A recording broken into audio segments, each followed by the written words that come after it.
I don't know about my head nod, it doesn't feel right. This road's 100 kilometre zone. How good's that? Imagine if it was 80. Oh, kill you. Husband's in the tree and the boss is standing on the other side of the road supervisor. Bush missiles, ladies and gentlemen. I call them kangaroos. One of the dumbest animals on planet Earth. They point their nose in a direction and then you think you've read where they're headed, and then they change and go 22 degrees one way or the other. See what I mean about the corners? Get to practice. Pretend you're on track day. Or not. Take a couple of bush missiles that didn't quite hit their target. One, oh, wombat.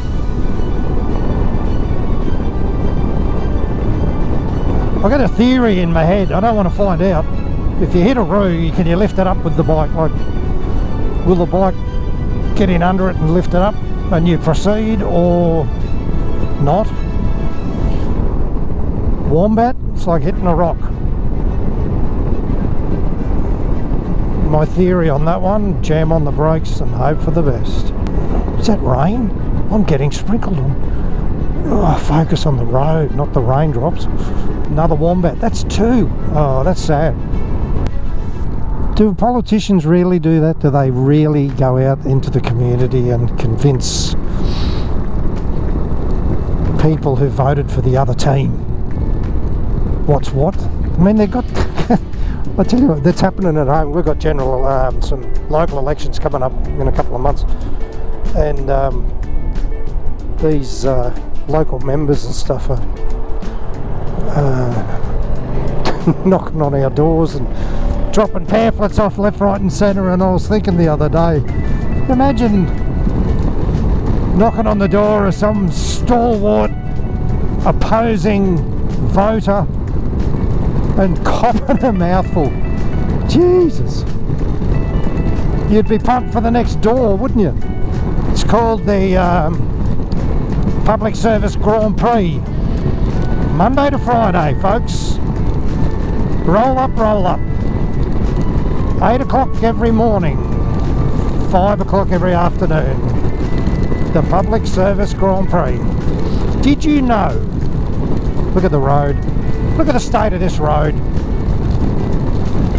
Did you know when you're travelling at 100 kilometres an hour in a motor vehicle, it is okay to be 1 foot off the tail of the car in front, because he's not going to stop. Never. It's all good.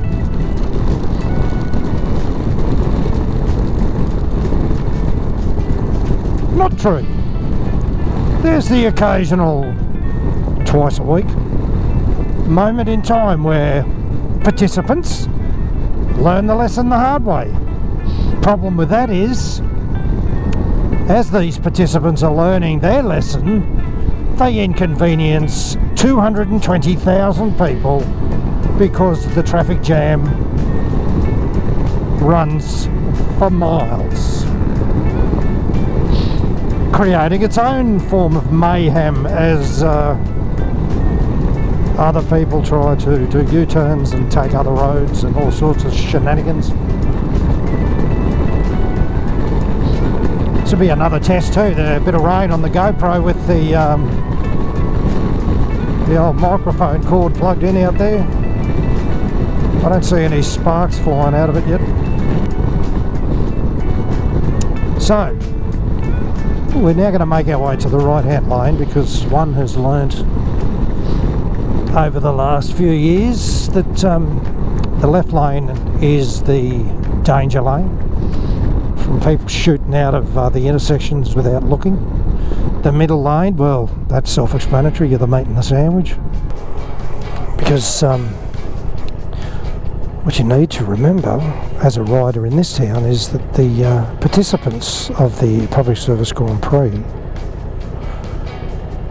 are still around on the weekends, and on the weekends some, not all, may have had a sherbet or two. Some, not all, may have had too many sausages at the sausage sizzle and are feeling a bit sleepy. So the the participation of correct road craft and protective driving of said motorcycles may not be quite what it needs to be. So in this town you stay in this right hand lane. I don't have to deal with that left hand shenanigans. I don't have to worry too much about the middle one, as long as I stay out of the blind spots. This is the safe spot. Take my word for it, peeps. Like everything in life, I had to learn the old left lane one the hard way. Nana shot out of a corner at into this section one night coming home from work. Jesus Christ, she just pulled out and I went into the other lane, calm as a cucumber, and I went on my merry way and thought, no, that's unacceptable. I had no idea who it was, so I slowed right down until the motor vehicle got up next to me. By the time she got next to me, she already had her window down and she was hanging out the window yelling at so sorry. It was actually funny. I actually laughed. She nearly killed me, and I continued on my journey laughing. At least she apologised. No use to me if I'm flat on the ground, but I'll take it. So we're continuing our journey down Drakeford Drive after doing the Cotter Loop on the Sunday Gibberer. It's just one of the segments in the Gav-Trav series of videos. What's this Gav-Trav anyway? What is it? Well, let me tell you.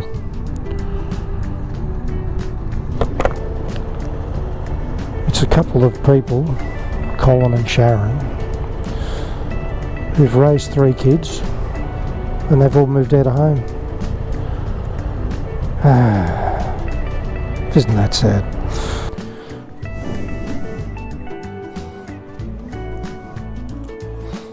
All these kids out getting some fresh air, running around.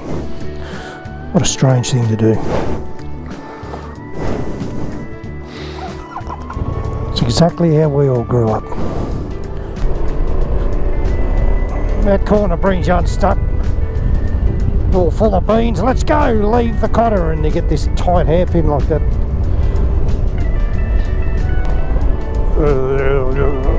Let's go.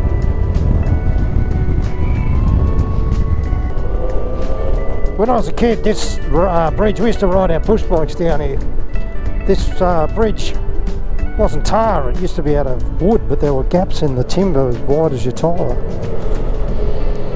That was a challenge. It's a popular swimming spot up here on the left, Casuarina Sands they call it. Conjures up images, doesn't it? Casuarina Sands. Yeah. A little bit of sand down there next to the river. It's not surface paradise, people. Coming down this hill on a push bike, let me tell you, is as exciting as riding a motorcycle up the hill. Look, old mate up here in front of us.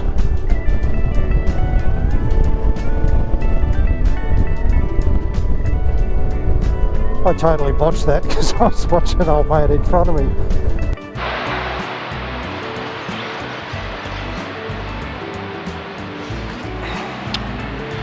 So I have 37% left on the battery, and I put a new one in. So we'll head back to Canberra and continue on our merry Sunday gibber. Listen. Just over there's another road, goes up a nice hill and all the sports bikes and give it to me. This is what we used to do. Look at this crazy bike here. This is what we did as kids, but there wasn't as much traffic. We'd be gone for the whole day. My parents were fantastic. Gone for the whole day. Peddling our brains out. This episode's for you, Stephen. That's my brother, the number 3 child. I want to go for a ride with Michael and Colin. Yep. He whinged all the way home. That's why he ended up 6'5". His legs ended up longer than they should have been. Welcome to Canberra. This is where all the decisions are made in Australia, people. This is where all the decisions are made. Look at all the decision makers zipping about. There's quite a few significant buildings around here. This one coming up on our right hand side, I believe. God, don't quote me on anything that comes out of my mouth. But I believe it's the ASIO building. Ooh, whatever that means. Secret Squirrel. Lake Burley Griffin over there. High Court there. National Library there. We'll do tours of all these. There's ASIO. Look at all that glass. If you're going to be a spy, you want to have a good window. Shh. Keep it down. God, this thing sounds good.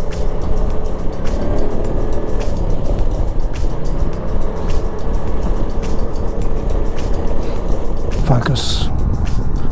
Got to focus on these roundabouts, because when you've got all the decision makers around you there, some of them aren't the best at the driving. Here it is, Anzac Parade. Oi!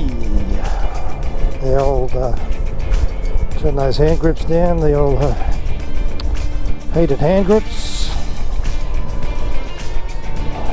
Bloody hot.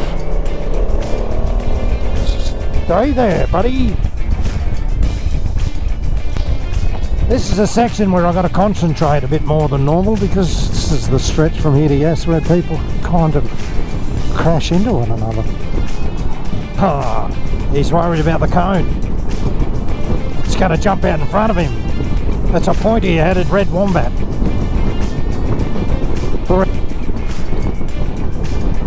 Get out of that shit.